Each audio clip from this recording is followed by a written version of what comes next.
Shoulder ಇರುತ್ತಲ್ಲ, ಈ shoulder 12 ಇದೆ ಇವ್ರದ್ದು. ನಿಮಗೆ ಬೋಟ್ ನೆಕ್ ಇಕ್ಬೇಕಂದಾಗ ಅವ್ರದ್ದು ಶೋಲ್ಡ್ರು ಇಲ್ಲಿರುತ್ತಲ್ಲ, ಅವ್ರ ಬಾಡಿ ಮೆಜರ್ಮೆಂಟ್ ತಗೊಂಡಿಲ್ಲ ಅಂದಾಗ ಈ ಮೆಜರ್ಮೆಂಟಿಗೆ ತಗೊಬೇಕು. 8 ಬರುತ್ತೆ ಈ ಥರ. ಇಲ್ಲ ಅವ್ರು ಬೋಟ್ ನೆಕ್ ಕೊಟ್ಟಾಗ ನೀವೇ ಅವ್ರದ್ದು ಬಾಡಿ ಮೆಜರ್ಮೆಂಟ್ ತಗೊಂಬಿಡ್ಬೇಕು. ಹಂಗೂ ಅವರು ಇಲ್ಲ ಅವ್ರದ್ದು ನಾವು ಬಾಡಿ ಮೆಜರ್ಮೆಂಟ್ ತಗೊಂಡಿಲ್ಲ ಶೋಲ್ಡ್ರು ಅಂದರೆ, ಇಲ್ಲಿ ಕ್ರಾಸಿಂಗ್ ಕೊಟ್ಟಿರ್ತೀವಲ್ಲ, ಇಲ್ಲಿಂದ ಇಲ್ಲಿಗೆ ನೋಡಿ, ನಾನು ಇವ್ರದ್ದು ಬಾಡಿ ಮೆಜರ್ಮೆಂಟ್ ತಗೊಂಡಿದ್ದೀನಿ. 16 ಇದೆ. ಈ ಕಡೆ 1 ಇಂಚ್ ಬಿಟ್ಟು ಈ ಥರ ತಗೊಬೇಕು. ಈ ಕ್ರಾಸಿಂಗ್ ಇರುತ್ತಲ್ಲ, ಇಲ್ಲಿ ನಾವು ಈ ಕ್ರಾಸ್ ಮಾಡಿರ್ತೀವಲ್ಲ, ಇಲ್ಲಿ ಅಲ್ಲಿಗೆ ತಗೊಂಡ್ರೆ ಅವ್ರ ಶೋಲ್ಡ್ರ್ ಕರೆಕ್ಟಾಗಿರುತ್ತೆ. 16 ಇದೆ ಇವ್ರದ್ದು ಬೋಟ್ ನೆಕ್ಕಿಗೆ. 16 ಇದ್ದರೆ 1 ಹಾಫ್, ಅದರಲ್ಲಿ 8.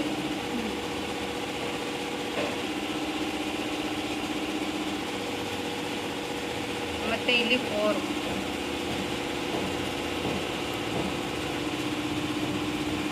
ಇಲ್ಲಿ 1/2 ಇಂಚು ಸ್ಟಿಚ್, ಇಲ್ಲಿ 1/2 ಇಂಚು ಸ್ಟಿಚ್.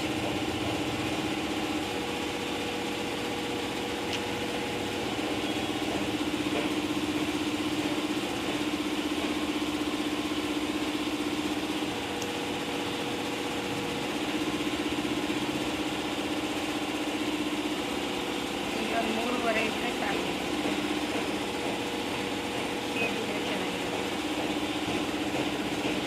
ಇಲ್ಲಿ 4 ಏನು ಇಟ್ಟಿರ್ತೀವಿ ಅದೇ 4 ಇಲ್ಲಿ ಇಟ್ಬಿಟ್ಟು ಒಂದು ಲೈನ್ ಹಾಕಬೇಕು.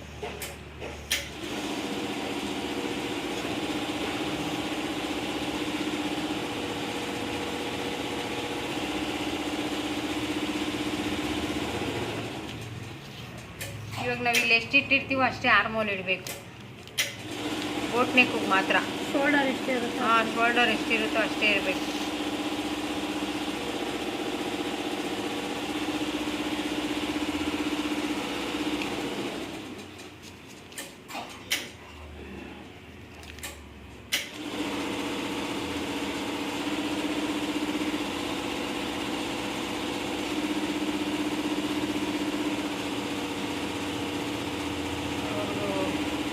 ಫಸ್ಟಿಷ್ಟು 10.5 ಇದೆ. ಈ ಥರ ಡೀಪ್ ಇದ್ದಾಗ ಮೆಜರ್ಮೆಂಟ್ ತಗೊಳಕ್ಕಾಗಿಲ್ಲ ಅಂದರೆ ಈ ಥರನೂ ತಗೊಬೋದು. ಈ ಥರ ಬ್ಯಾಕ್ ಬಟನ್ ಇದ್ದಾಗ ಹಾಕಬೇಕು. ನಿಮ್ಗಿನ್ನ ಹೇಳ್ಕೊಟ್ಟಿಲ್ಲ, ಎಲ್ಲ ಅರ್ಥ ಆಗಲಿ ಅಂತ.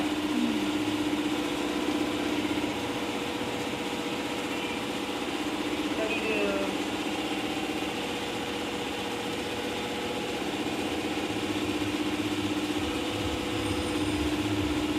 ಇದು 10.5 ಇದೆಯಲ್ಲ ನೋಡಿ, ಇಲ್ಲಿ 4 ಇದೆ. ಇಲ್ಲಿ 4 ಮಾಡಬೇಕು ನಾವು.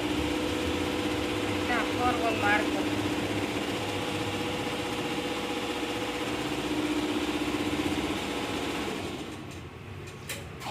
ಇಲ್ಲಿ 4 ನಿಮಗೆ ಯಾವ ಥರ ಆದರೂ ತಗೊಬೋದು. ಫಸ್ಟಿಷ್ಟು ಇವಾಗ ಮುಂದೆ ತೋರಿಸಿದ್ನಲ್ಲ,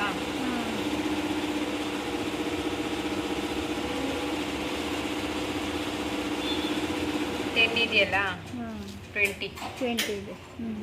ಈ ಥರನೂ ತಗೊಬೋದು. ಇವಾಗ ಇದು ಚೆಸ್ಟು 10 ಇದೆಯಲ್ಲ, 10 ಇದೆ ಇದು. ಯಾಕಂದರೆ ಇದು ಹಿಂದೆ ಎಳ್ಕಂತಲ್ವಾ, ನಾನು ಹಿಂದೆ ತಗೊಂಡೆ ಎಲ್ಲ, ಬ್ಯಾಕ್ ಸೈಡ್ ತಗೊಂಡಿದ್ದೀನಿ. ಇವಾಗ ನಾವು ಇಲ್ಲಿ ಫ್ರಂಟಿಂದ ತಗೊಬೇಕು. ಹೆಂಗೆ ಫ್ರಂಟಲ್ಲಿ ಹಿಂಗೆ ತಗೊಂತೀವಿ, ಇದು ಬ್ಯಾಕ್ ಹೋಗ್ತಿರೋದ್ರಿಂದ ಹಿಂಗೆ ಸೆಂಟ್ರ್ ಪಾಯಿಂಟ್ ಮಾಡ್ಕೊಬೇಕು ನೀವು. ಇಲ್ಲೊಂದು ಸೆಂಟ್ರಿಗೆ ಒಂದು ಮಾರ್ಕ್ ಮಾಡಿಕೊಂಡು ಬ್ಯಾಕ್ ಬಟನ್ ಇದ್ದಾಗ ಸೆಂಟ್ರ್ ಮಾಡಿಕೊಂಡು ಇಲ್ಲಿ ನೋಡಿ 10 ಬರುತ್ತೆ. ಇವಾಗ ಬಂತಾ? ಕರೆಕ್ಟಾಗಿ 10 ಬಂತು. ಇವಾಗ ಇಲ್ಲಿ 10 ಇಡಬೇಕು. ಇಲ್ಲಿ ಆರ್ಮೋಲ್ ಇಲ್ಲಿ ಮಾಡಿದ್ದೀನಲ್ವ, ಇಲ್ಲಿ 10.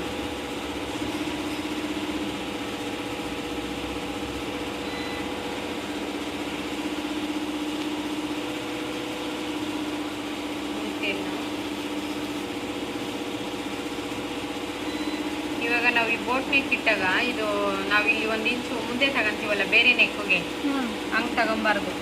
ಬೋಟ್ ನೆಕ್ ಇಟ್ಟಾಗ ಇಲ್ಲಿ ಸೆಂಟ್ರ್ ಪಾಯಿಂಟ್ ಮಾಡಿಕೊಂಡು ನನಗೆ ಪೆನ್ ಬೇಕಾಗಿತ್ತು. ಇಲ್ಲೊಂದು ಹಾಫ್ ಇಂಚು ಒಳಗಡೆ ತಗೊಬೇಕು. ಹಿಂಗೆ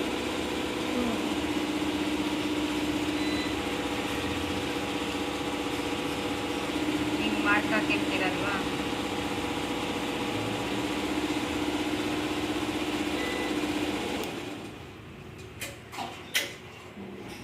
ಹಿಂಗೆ ಮಾರ್ಕ್ ಹಾಕಿರ್ತೀರಲ್ಲ. ಈಗ ಇಲ್ಲಿ ನೋಡಿ, ಇಲ್ಲಿ ಹಾಫ್ ಇಂಚು ಶೇಪ್ ಕೊಟ್ಟಿದ್ದೀನಲ್ವ ನಾನು, ಇಲ್ಲಿಂದ ಹಿಂಗೆ ಶೇಪ್ ತಗೊಂತೀನಲ್ಲ, ಹಿಂಗೆ ಒಳಗಡೆ ಹಿಂಗೆ ಶೇಪ್ ತಗೊಬೇಕು. ಬರೀ ಬೋಟ್ ನೆಕ್ಗೆ ಮಾತ್ರ? ಬೋಟ್ ನೆಕ್ಗೆ, ಐವಿ ನೆಕ್ಗೆ, ಕಾಲರ್ ನೆಕ್ಗೆ. ಇದು ಶೋಲ್ಡರ್ ಜಾಸ್ತಿ ಇಡ್ತೀವಲ್ವಾ, ಹಿಂದೆ ರಿಂಕಲ್ಸ್ ಬಂದ್ಬಿಡುತ್ತೆ ಈ ಶೋಲ್ಡರ್ ಜಾಸ್ತಿ ಆದಾಗ. ಅವಾಗ ಇಲ್ಲಿ ಹಾಫ್ ಇಂಚ್ ತಗೋಬೇಕು, ಇಲ್ಲಿ ಒನ್ ಇಂಚು ಶೋಲ್ಡರ್ ಡೌನ್ ಮಾಡಬೇಕು. ಹಾಫ್ ಇಂಚು ಇಲ್ಲಿ ಹೇಳ್ಕೊಟ್ಟಿದ್ದೀನಲ್ಲ, ಇದು ನೆನಪಿದೆಯಾ? ಹಾಫ್ ಇಂಚು ಈ ಥರ ಹಾಫ್ ಇಂಚು ಶೋಲ್ಡರ್ ಡೌನ್ ಮಾಡಬೇಕು. ಇಲ್ಲಿ ಇವಾಗ ಇವ್ರದ್ದು ಆರ್ಮೋಲ್ ಎಷ್ಟಿರುತ್ತೆ ಚೆಕ್ ಮಾಡಬೇಕು.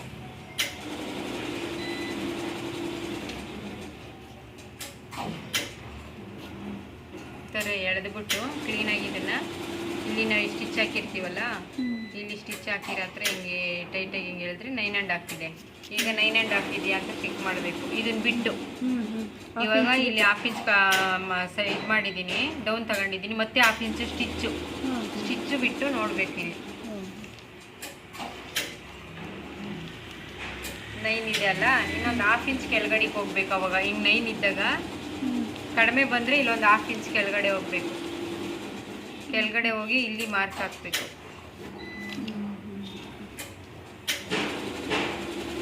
ಇಲ್ಲಿ ಹಾಫ್ ಇಂಚ್ ಬಿಟ್ಟು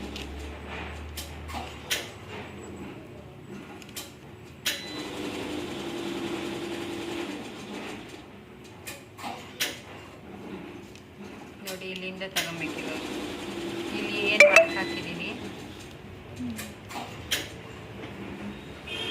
ನೋಡಿ, 9.5 ಇಲ್ಲಿಗೆ ಮಾರ್ಕ್ ಮಾಡಬೇಕು. ಈ ಥರ ಯಾವಾಗ ನಾವು ಕರೆಕ್ಟಾಗಿ ಮಾರ್ಕ್ ಮಾಡ್ತೀವೋ ಬ್ಲೌಸ್ ಪಕ್ಕ ಫಿನಿಶಿಂಗು ಫಿಟ್ಟಿಂಗ್ ಬರುತ್ತೆ.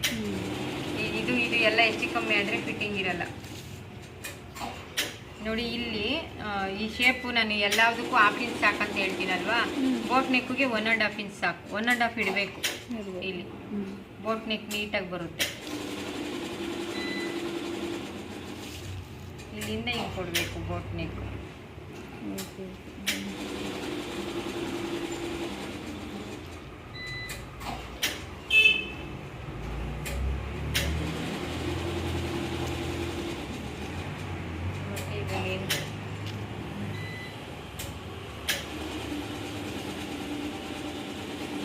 ಲೆಂತ್ ಅಷ್ಟೇ, ಇಲ್ಲಿ ಮೇಲೆ ಸ್ಟಿಚ್ಚಿಗೆ ಬಿಟ್ಟು, ಇಲ್ಲಿ ನಾವು ಡೌನ್ ಮಾಡಿರ್ತೀವಲ್ವಾ, ಇಲ್ಲಿ ಹಾಫ್ ಇಂಚು ಸ್ಟಿಚ್ಚಿಗೆ ಬಿಟ್ಟು ಮಾಡಬೇಕು.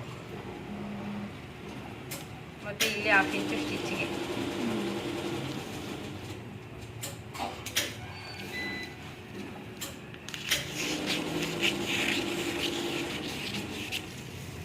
ಮತ್ತು ಇವಾಗ ಇದು ವೇಸ್ಟು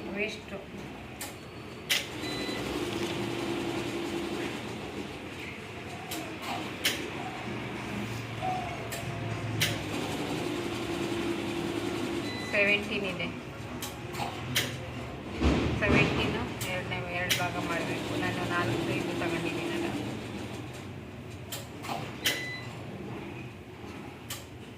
33 ಡಿವೈಡೆಡ್ ಬೈ ಮಾಡಿದ್ರೆ 33 ಡಿವೈಡೆಡ್ ಬೈ 4 ಮಾಡಬೇಕು. 37, 8 4 37, 8 ಕಾಲು ಬರುತ್ತೆ ವೇಸ್ಟು ಅಲ್ವಾ. ನಿಮ್ಗೆ ಹಂಗೋ ಗೊತ್ತಾಗಿಲ್ಲ ಅಂದರೆ ಒಂದೇ ಸೈಡ್ ಹಿಡಿದು ನೋಡಬೇಕು. ಇದೆಲ್ಲ ಬಿಗಿನರ್ಸ್ಗೆ ನೋಡಿ 8.5 ಬರುತ್ತೆ. 8 4 37, 8.5, 8 ಕಾಲು ಅಂದರೆ ಇದು ಹೆಚ್ಚು ಕಮ್ಮಿ ಬಂದಿರುತ್ತೆ ನೋಡಿ. ಹಿಂಗೆ ಹೆಚ್ಚು ಕಮ್ಮಿ ಬಂದಾಗ ಸ್ವಲ್ಪ ಮುಂದೆ ಹಿಂದೆ ಹೆಚ್ಚು ಕಮ್ಮಿ ಬಂದಿರುತ್ತೆ. 8.5 ವೇಸ್ಟ್ ಇಡ್ತೀನಿ. ಈಗ ಕಟ್ ಮಾಡಿದ್ನಲ್ಲ 8.5 ಇಡೋಣ. 8.5 plus 1 inch dot, 1 inch dot back side, ಮತ್ತು 2 ಇಂಚು ಸ್ಟಿಚಿಂಗ್.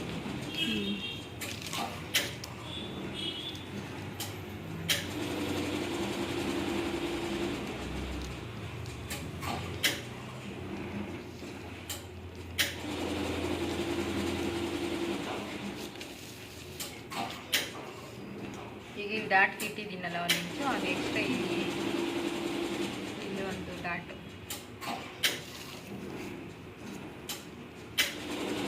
ಇವ್ರದ್ದು ಚೆಸ್ಟ್ ಎಷ್ಟಿದೆ? 10 ಇದೆ ಅಲ್ಲ, 10 ಡಿವೈಡೆಡ್ ಬೈ 4 ಮಾಡಿದ್ರೆ 40, 40 ಡಿವೈಡೆಡ್ ಬೈ 10 ಮಾಡಿದ್ರೆ 4 ಇಲ್ಲಿ ಇಡಬೇಕು ಡಾಟು, 1/2 ಇಂಚು. ಇವಾಗ ಈ ಕಸ್ಟಮರ್ ನನಗೆ ಇಲ್ಲಿ ಬ್ಯಾಕ್ ಸೈಡು ವಿ ಶೇಪ್ ಕೊಡಿ ಅಂತ ಹೇಳಿದ್ದಾರೆ. ಈಗ ವಿ ಶೇಪ್ ಹೆಂಗೆ ಕೊಡಬೇಕಂದ್ರೆ ಇಲ್ಲಿ 1 ಇಂಚು, ಇಲ್ಲಿ 1 ಇಂಚು ಮಾರ್ಕ್ ಮಾಡಿ, ಇಲ್ಲಿ ಏನು ನಾವು ಈ ಡಾಟ್ ಕೊಟ್ಟಿರ್ತೀವಿ ಈ ಡಾಟ್ವರೆಗೂ ಮಾತ್ರ ಈ ಕ್ರಾಸ್ ತೆಗಿಬೇಕು ಬ್ಯಾಕ್ ಸೈಡ್. ಇವಾಗ ಹಿಂದೆ ಡಿಸೈನ್ ಕುಪ್ಪಿಗೆ ಬ್ಲೌಸ್ ಕೇಳ್ತಾರಲ್ಲ ಅವಾಗೆ. ಹಾಂ, ಅದು ಈ ಥರ ಶೇಪ್ ಕೊಡ್ತೀವಿ. ಇದು ಬೋಟ್ ನೆಕ್.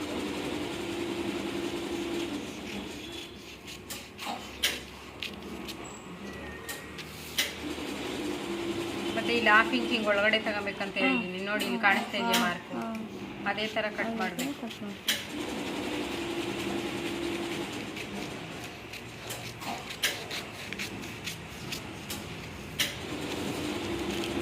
ಇಲ್ಲಿ ಸ್ಟಿಚ್ಗೊಂದು ಮ್ಯಾಚ್ ಹಾಕಬೇಕು.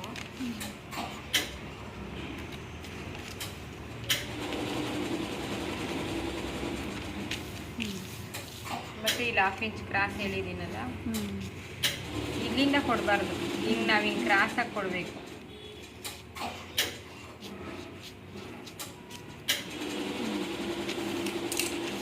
ಇವಾಗ ಅವ್ರಿಗೆ 9.5 ಬೇಕಲ್ಲ, ಇಲ್ಲಿ ನೋಡಿ ಇವಾಗ ಚೆಕ್ ಮಾಡಬೇಕು.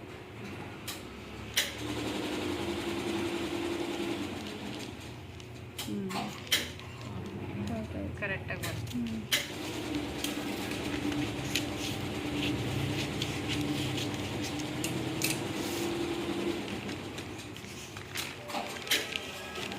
ಇಲ್ಲಿ ಶೇಪ್ ಬರಬೇಕಲ್ಲ.